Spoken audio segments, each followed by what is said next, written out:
Listen to me, man. You have a great life in front of you. But your great life is in front of you. It's not behind you. What you did back there ain't got nothing to do with what God got for you. What you did back there was learn the lessons to get you to where you are at this particular moment right here. You can't drive your car looking in the rearview mirror. You can't. If you keep looking in the rearview mirror, you're gonna keep crashing your car. There's a reason why the rearview mirror is this big and the windshield is this big. That's a reason for it. Because all the rearview mirror does is allows you to see what you've passed and to prevent what you've passed from coming up on you again. That's all the rearview mirror is for. The windshield is your future. It's where you're going. It's where you're headed. I hope you all picked up this today. And think about that, how that affects your life. If you got someone who you feel has wronged you and you carrying that, that's like a cancer. And all it's doing is eating away at you.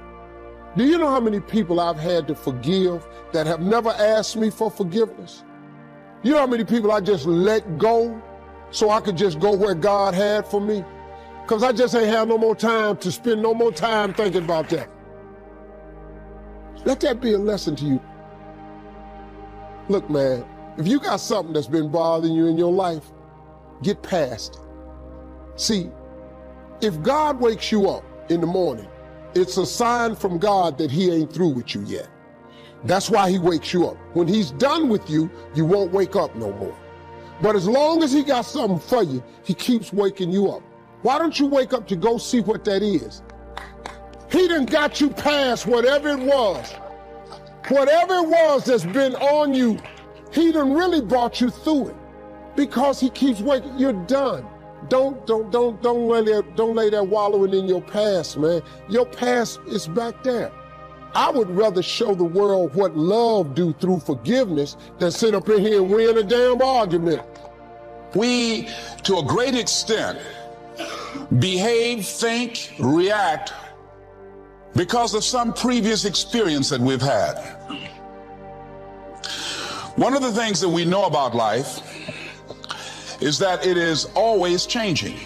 Sometimes you're up, sometimes you're down. Sometimes things go real well, and sometimes they don't. Sometimes you're happy, and sometimes you're sad. Now that's that thing called life. And when we begin to understand and know that, accepting that reality that we will never ever have things just on an even keel all the time, that you're going to have some ups and you're going to have some downs. But during those down moments, that's where the growth takes place. That's where the work is. See, anybody can feel good when they have their health, their bills are paid, they have happy relationships, the children are acting normal, business is successful. Anybody could be positive then. Anybody can have a larger vision then. Anybody can have faith under those kinds of circumstances. Am I correct? Yeah. See, but the real challenge of growth, mentally, emotionally, and spiritually, comes when you get knocked down. Somebody said that adversity introduces a man to himself or a woman.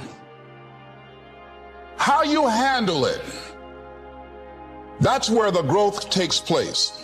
You have to take the hand you've been dealt and make the most of it. Nothing that's happened to you has stopped your destiny. That person that did you wrong, they walked away.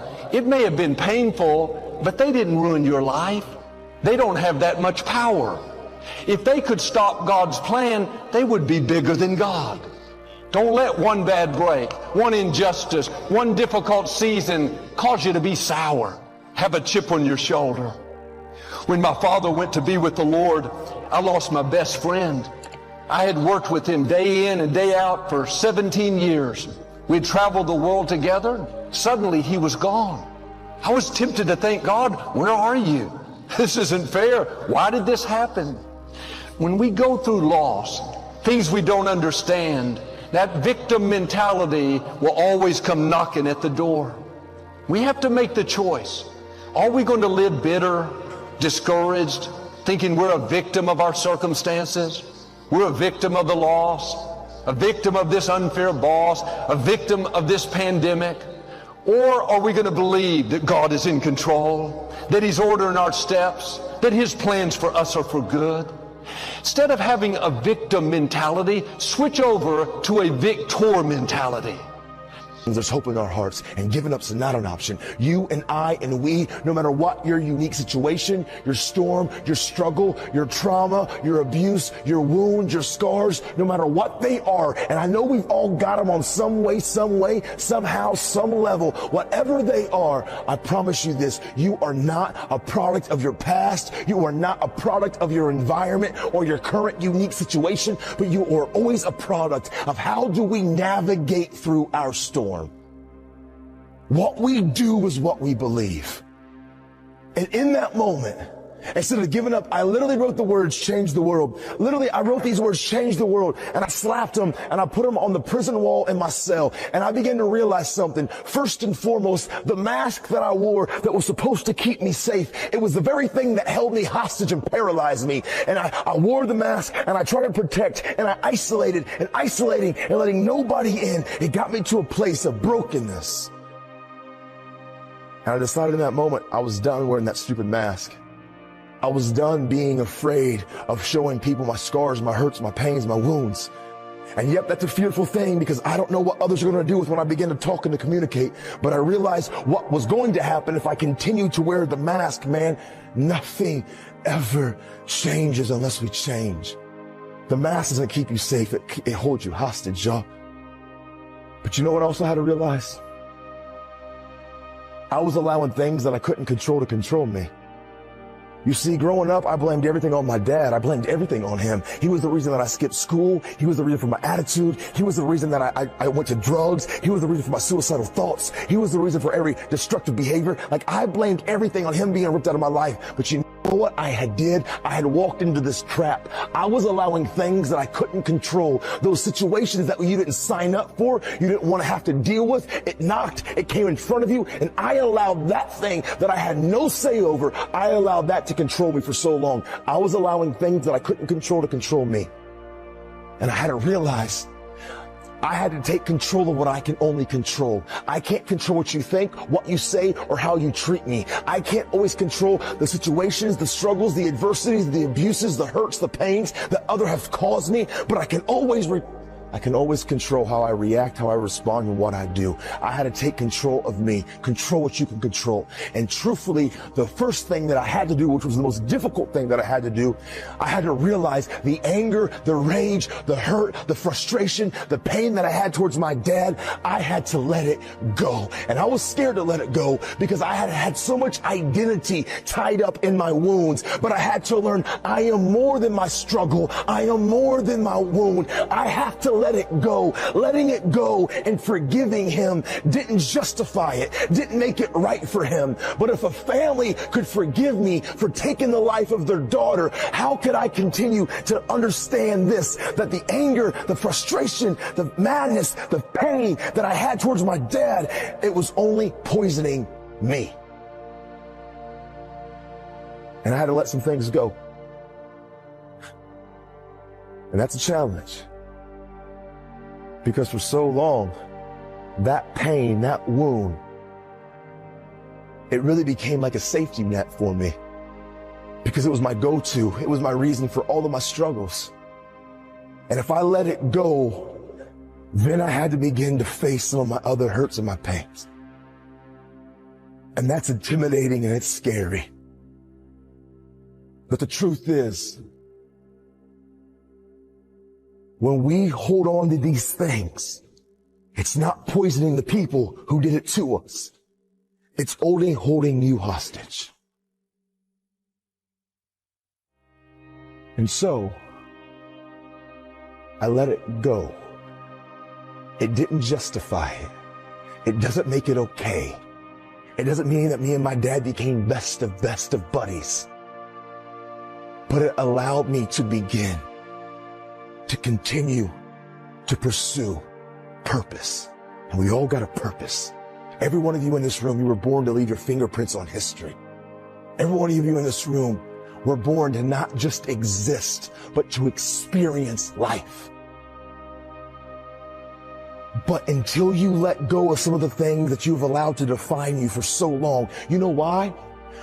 Sometimes we can't change and we can't overcome the suicidal thoughts, the self-injuring mentality, our anger, our rage, our wounds, because all you have been doing for so long, you're consumed by it. All you do is focus on it. It's everything about you. And what you feed and what you focus on, what you feed grows and what you focus on magnifies. And I realized if I stopped being consumed about that, but found the courage to let it go and stop being self-absorbed, but begin to walk, even while I was still wounded, begin to move towards my dream. And I realized what I give away, I get to keep. And I started looking to my friends, my peers, my community of other people with storms and struggles. And I began to recognize what gave me real worth, real passion. What helped me really overcome is this: giving.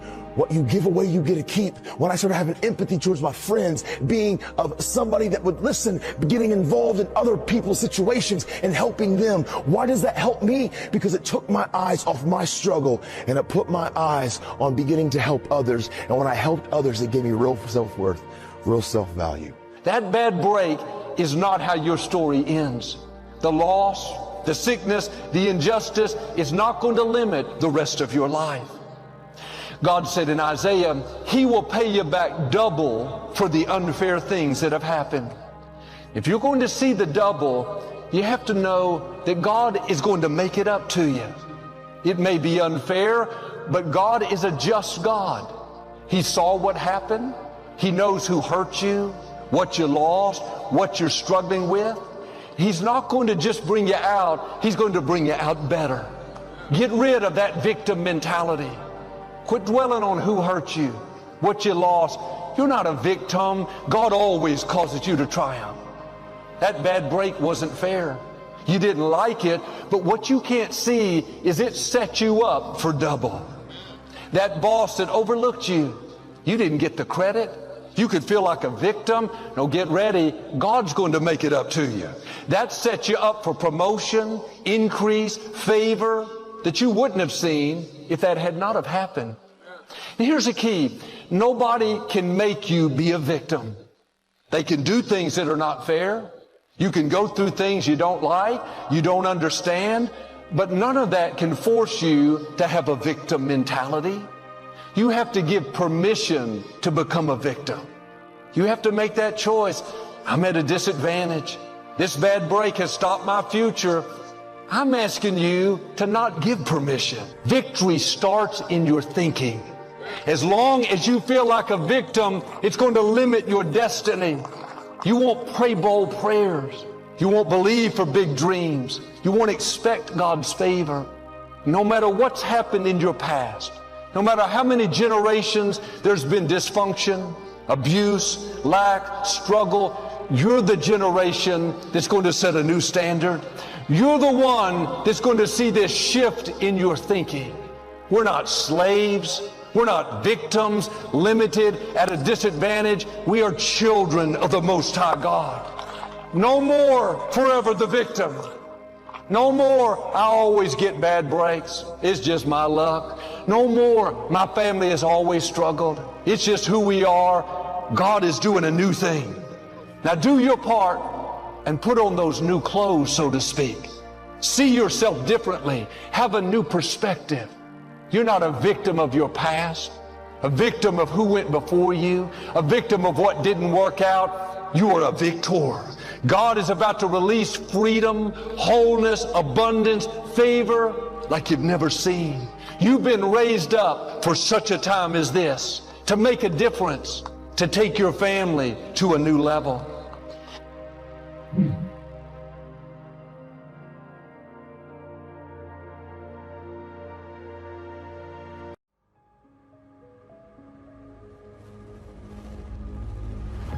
But it's hard to let go of what you've been holding on to for so long, even if it's not working anymore.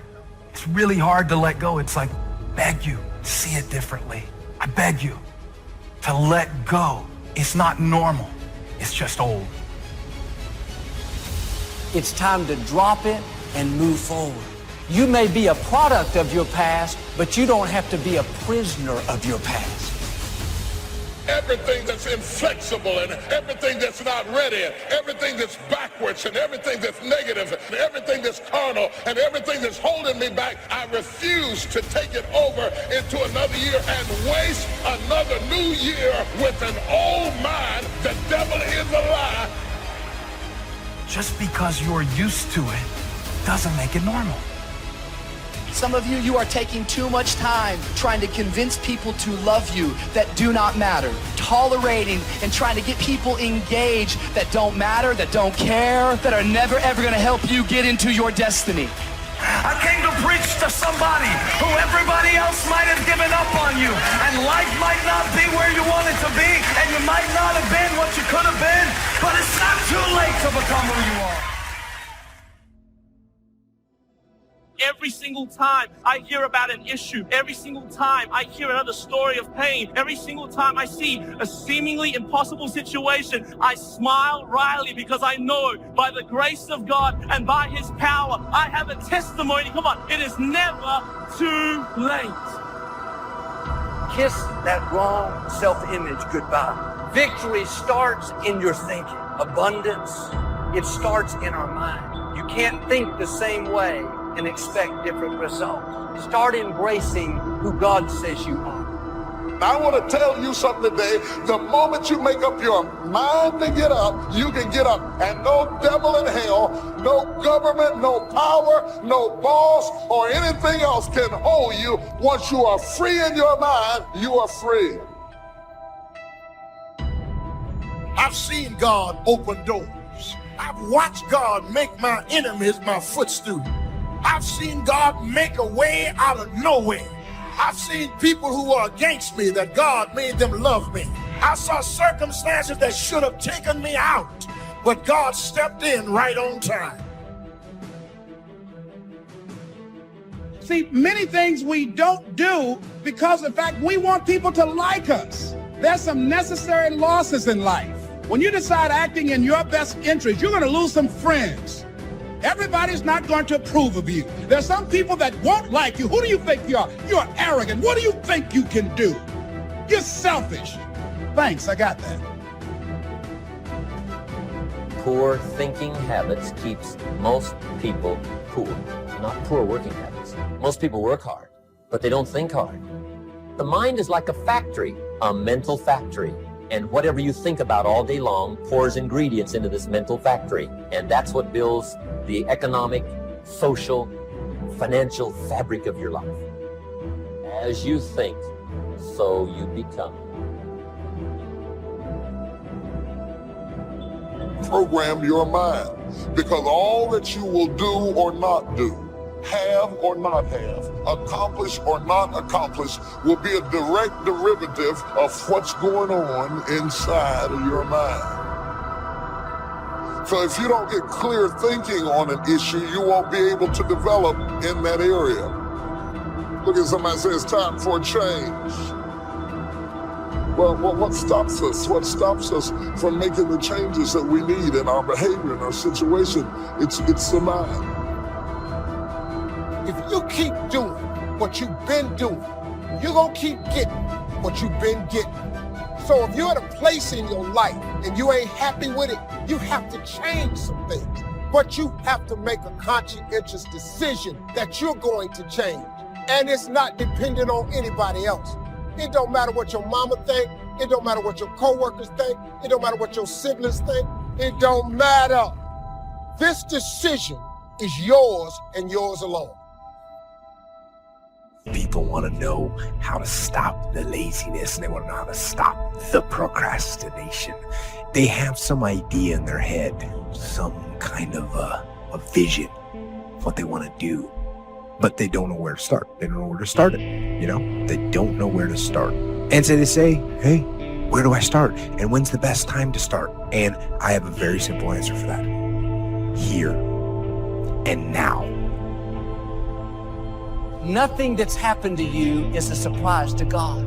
Before He laid out the plan for your life, He already knew every person who would hurt you, every mistake you would make, every loss you would go through. The good news is, for every setback, God has already arranged to come back. For every disappointment, a new beginning. For every failure, restoration. You have to put your foot down and say, that's it. I may have gone through some disappointments. I may have made some mistakes, but I'm not going to waste the time I have left worried about what I could have done better, upset over what didn't work out. I'm stepping out of the was, and I'm coming over into the is. I'm dropping the offense, dropping the failure, dropping the hurt. I'm not living my life with any more baggage. I'm gonna live my life free. What are you thankful for? Do you thank God daily for even little things? I thought the other day what it must be like for people that can't walk and have to use a wheelchair just to get out of bed in the middle of the night to go to the bathroom and have to do it. Thank God my legs are still working. Thank God I can see and hear and I can still work. Thank God that my life is bearing good fruit. There's so much to be thankful for. And the more thankful we are, the happier we get and the madder the devil gets. One of the best things I've learned is to trust God's timing and trust His ways. What God promised will come to pass, but it may not happen the way you think, may not be when you had planned. If you're trying to control the outcome and control the time frame, you're going to live worried. You have to release control. Release having to have it happen your way. God already has it figured out. He knows the end from the beginning. God may be giving you more to work with than what you are working with at this time. You may have far more things that you can potentially do than what you're doing right now. That's why I don't like to hang with low-thinking people, because they'll make you underutilize what God has given you. You need somebody to challenge you that you could be doing more than what you're doing right now. You could have more than you have right now, and somebody's got to be bold enough to look you in the face and empower you to go into the enemy's camp and take back what he stole from you.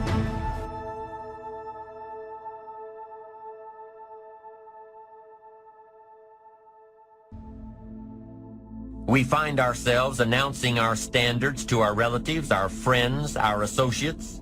We shout our beliefs and condemn those who believe any differently, but then we don't walk the talk. We end up acting in a way far different from the beliefs we've shouted. This is inconsistent. This leads to a loss of credibility among those who watch us. And more importantly, this leads to a loss of credibility within ourselves. The only thing worse than one who is inconsistent in applying their self-imposed disciplines is one who has never considered the need or the value of discipline at all. So what kind of courage do you have? Is yours sort of floating between depending on the situation, or do you know the difference between right and wrong for your life? And you've made up your mind. Our mind is the control tower of our life. All of our decisions are there. And the truth is, whatever we are today is the result of what we've been thinking about all those years. As a man thinketh in his heart, so is he. So if you don't like what's going on around you, maybe you should ask yourself the question, what am I thinking about? What do I think about myself? What do I think about other people? Upset because your plans didn't work out. It's time to kiss some things goodbye. Don't bring bitterness into a new year. Don't bring self-pity, a chip on your shoulder. That was in your past. It doesn't belong in the future. You cannot embrace the new things God has in store as long as you're holding on to the old. What we think about is really what controls us. This is a control tower, that everything else is a result of how we think. And we can't control everybody else in control of all of our circumstances, but we are going to respond to circumstances in one way or the other. And so what you have to ask is this: what is it that determines what I think? This mind of yours controls everything else in your life. Are you satisfied with your life as it is? Are you? Is your life giving you what you want? If you had your life to live over again, could you have done more than what you've done thus far? When I ask audiences that, most people agree, yes, I could have done more. I know I could have done more. I've wasted a lot of valuable time. You're going to lose something, lose money. You can recapture that. Don't lose time. You can't get that back. But I think being grateful probably is number one. If you've got a job, you got to be grateful. Say, this isn't the greatest job in the world. Even if it's a transitional job getting you where you want to go, you got to be grateful. You don't have to love your job or be passionate about your job. Just passionate about staying steady, working hard, learning skills, doing this job so well that the next one will be even better, and taking such good care of this opportunity, another one will present itself. What's next for me? After all of this, I don't think that things just happen. I believe that they happen just. We have a mindset. We don't want to be the same coming out of this. That you want some radical change. That this could be a major defining moment for you. A day that turns your life around. If you have an extreme desire to wish to be successful so you can accomplish all you wish to accomplish, be as generous as you'd like to be as strong as you'd like to be. And I think if you say you have to find your passion, people find that a little bit confusing. Where would I find it, and what could I be passionate about?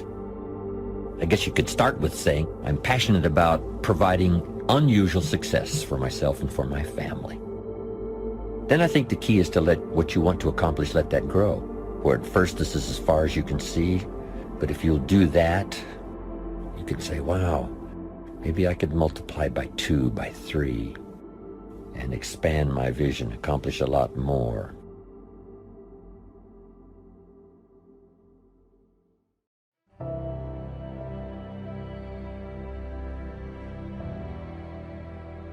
Life is meant to be experienced. You'll have good experiences as well as bad ones. One day you'll be achieving so much, and the next day you might be depressed. You'll have good people in your life, and at the same time, you'll meet toxic people in your life. Many times, we end up falling in love with those toxic people. I'm sure you have also experienced this situation in your life. You loved that person truly. You did so many things for them, and yet they left you for no apparent reason. I know you are depressed and feel like giving up, but trust me, if you aren't willing to move on and let them go, you're making a huge mistake. You need to start focusing on your future instead of crying over your past mistakes. Maybe the person you love deeply left you or might have cheated on you. There could be any reason, and you want that person to still stay in your life. Trust me, you're doing it all wrong. You need to let them go. There is no comforting way to say that. These are just 3 simple words. Let them go. If you have already done everything you could do and said everything you could say, and that person still wants to go, here's the single most important thing you can do now to improve your life. Let them go. You have taken care of them and supported them in their difficult times, sacrificed your own happiness for them, fought with other people for them. If that person still doesn't want to stay in your life, you need to understand that you cannot force them to stay. Just let them go. All those sleepless nights and stressful days will be forgotten once you move on. You will start doing wonders and will be proud of yourself one day for letting that person go. Think about it. Does a person deserve your attention if they didn't realize your importance? Should you keep crying for a person who has moved on and is living a happy life? Should you beg that same person who hurt you? No. You need to forget that person and start moving on with your life. Go out and take a holiday. Spend a night out with yourself. Spend some time with your parents and children. You'll realize there are so many people around you who deserve your attention your love, and your care. Crying for that person who left you is draining you of your mental strength. It is keeping you from achieving success. It is making you forget your own self-worth. I know it can be hard to move on if you've known a person for a long time, if you've spent some of your best moments of your life with them, if you've felt loved by that person once in your life. It is okay to cry, but don't keep crying for them for the rest of your life. Do not destroy your mental peace for just one person. You have no idea how amazing and beautiful you are. You are ruining everything for just one person. Ask yourself, are you doing the right thing? Is that person worth your tears? I know you have become weaker. It is extremely difficult for you to move on, but you probably don't have an idea of how strong and powerful you are. Think of all those things you have achieved in your life. If you keep worrying and crying and stressing over that person, how can you start focusing on your life? Let them go. Forgive them.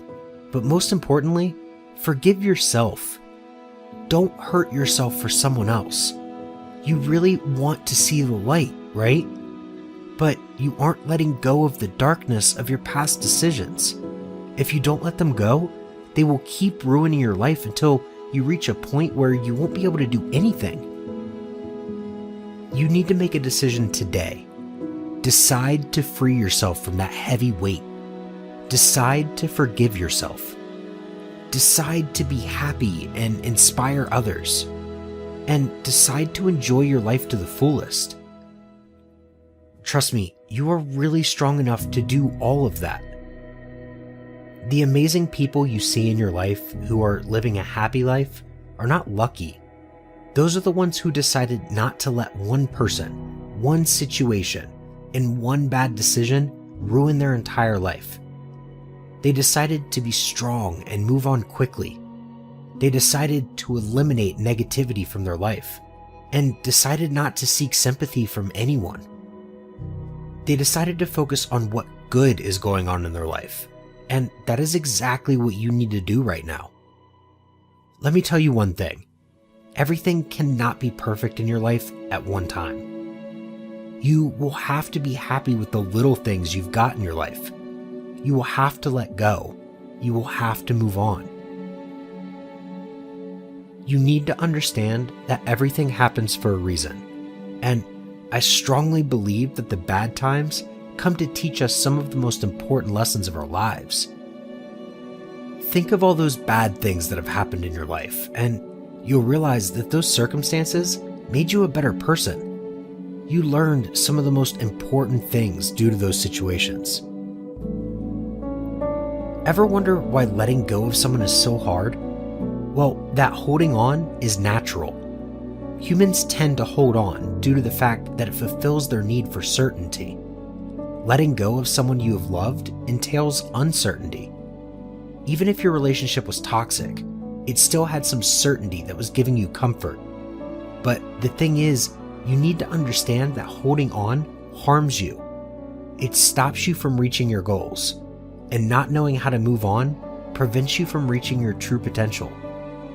Learn when it is time to move on. You need to identify those limiting beliefs. You need to change the way you tell that story to yourself. Don't tell yourself that your past relationship was unsuccessful because of you. It didn't end because of you. And please stop the blame game.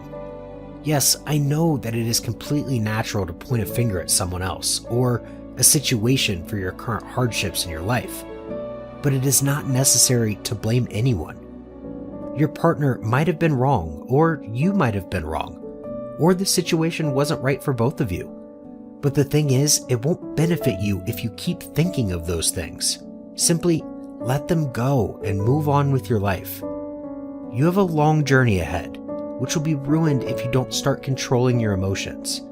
Once you become a master at controlling your emotions, you will be able to unlock the life you truly deserve. In the end, I would say that tomorrow is another day to conquer this world, and you can do miracles. Go out and conquer this world. Let them realize what they have lost. It's their loss, not yours.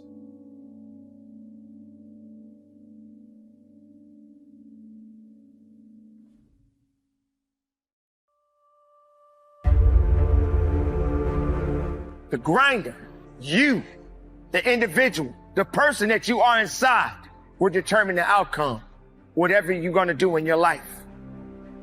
So you must continue to grind harder. You must continue to find a way and make a way out of no way. Don't wait for a handout. Don't wait for someone to tell you to do it. Do it because you need to do it. Do it because it must be done. There are going to be all kinds of challenges that we all must face. You cannot live in this world without a challenge. You cannot live in this world without a struggle. Because with every struggle that you have been through, it will help you to be stronger. But you cannot give up. Don't be afraid of the hard work. Don't be afraid to grind a little bit harder. Don't be afraid to sweat a little bit. It's okay, man. This ain't the time to be sitting up there feeling sorry. This ain't the time to be saying you don't have what it takes. So if you get some setbacks, embrace them. Sure, every day is not going to be a good day for you. Every day is not going to always happen for you. But it's always something happening. But you got to make it happen for the right reasons. For every day of your life, you must continue to believe in yourself. For every day of your life, you must have enough faith and understanding that it's up to you to make that difference count. So continue to grind. Grind with everything you got. Be strong every day of your life. No matter what comes your way, keep grinding. Man, it's so tough, because I remember when I was young and I didn't have my father, right, in the household. And we became cool. And I remember I used to live my life and I had it was like a resentment toward him, right? Because I couldn't understand why he wasn't there early on. I just couldn't understand it, right? And when I would be home and we would experience certain things, and me and my cousins would be asleep on the floor, right? And there were certain questions and things at times that I wanted to ask my father, and because he wasn't in the household, I couldn't ask him. So it created a resentment until one day I just asked. We were together and, I just asked man, what happened? And he just shared with me what happened, right? I was young, your mother was young, right? I ended up losing my mother, right? And I was just scared, right? And when he told me this situation, I could understand it, right? And for most people, it's forgiveness is the hardest thing in the world. And when you see a son, when you see him coming up with his mother, or you see a father that's not present, a lot of times for me, I think now, man, what's that situation? And I want to understand it, right? Because I firmly believe, as tough as the situation is, my teacher said this to me. My teacher, who's my mentor, my 8th grade teacher. He said to me one day when I was in the 8th grade, because we was talking about fatherhood and stuff like that, and some of my friends, they were talking about their fathers. We were just having a man conversation. And one of my friends said, man, my father don't care about me. He don't want me, right? I'm in the world, I don't see him, right? And my teacher said to him, son, I don't think any man brings a kid into this world and don't think about him and don't love him and don't want him. And the kid was like, no, man, that's wrong, right? He was like, I'm a man, I'm a father, I'm a husband, right? And when he said it, at the time I was young and I was like, I don't know.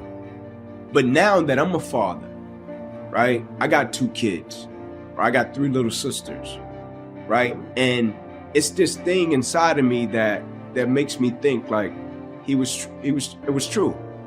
It was real. But situations and circumstances happen sometimes that we can't understand, and it leaves a mother in the household, or sometimes it leaves a father to be a single father, right? And when that happens, I think the village is important. It's like me, I got a level of accountability and responsibility with my son, right? If my son plays on a team, right, and his kids on that team, that their fathers are not present, I feel like I have a responsibility and obligation not to be their father, right? But to fill a void, to be a positive male figure in that kid's life as much as possible. And not just look at the kid and see him drowning and just be like, that's not my kid, I'll just let him drown, right? No, he's very much so my kid, right? Because God has put me here to be present in this kid's presence, so I'm gonna help him, right? And so it's just becoming a village around that mother or around that father to assist as much as possible to help that kid be shaped and molded in the right way, with principles. Because we live in a society where mediocrity is often rewarded. And you look down at the 22 men and he says something about basically you all detest mediocrity. And he goes on to talk about this mediocrity and shit. And I just sat back and I said, God, man, I want to be like these motherfuckers. I want to feel, because now I was projecting myself in those chairs. I want to, how do y'all feel like right now? And I want to feel like you do. You 22 men, I want to feel like that, man. I said, I'm tired of feeling the way I feel every day. I'm tired of how I feel. I'm tired of lying to myself, lying to people, and it being some piece of shit. And I always knew in the back of my mind, I could be something special, but I knew the work that was going to take was going to kill me. I was afraid of that. I was afraid of the brutality and the suffering I was going to have to endure. But I knew I could do something. But I'm like, I ain't trying to do that kind of work, man. I'm not trying to do that. So I chose the path of least resistance. So now my idea is, it became so haunting and daunting on me, myself. I said, I'm done. Fucking done. You're fighting. We all have two people. We all have two people. And I'm not saying you're crazy. We have the easy voice, which is that 20% telling yourself that I'm easy at 90% of my full potential, maybe 100% at that 20%. That's that voice that we all love. That's that very comfortable voice that's that mommy holding you saying it's going to be okay. Doesn't care how good you are, just loves you. Just loves you no matter how messed up you are in life. That's where you want to be at. So that's that one voice. This other voice that we walk very far away from is a voice saying, hey man, you ain't doing shit. So we try to get this voice out of our head completely. And we live over here in this lane. So what you have to do first is turn up this voice over here. The voice saying things to you that aren't nice. That it's in our head saying, you know what, man? Dude, you're not doing shit.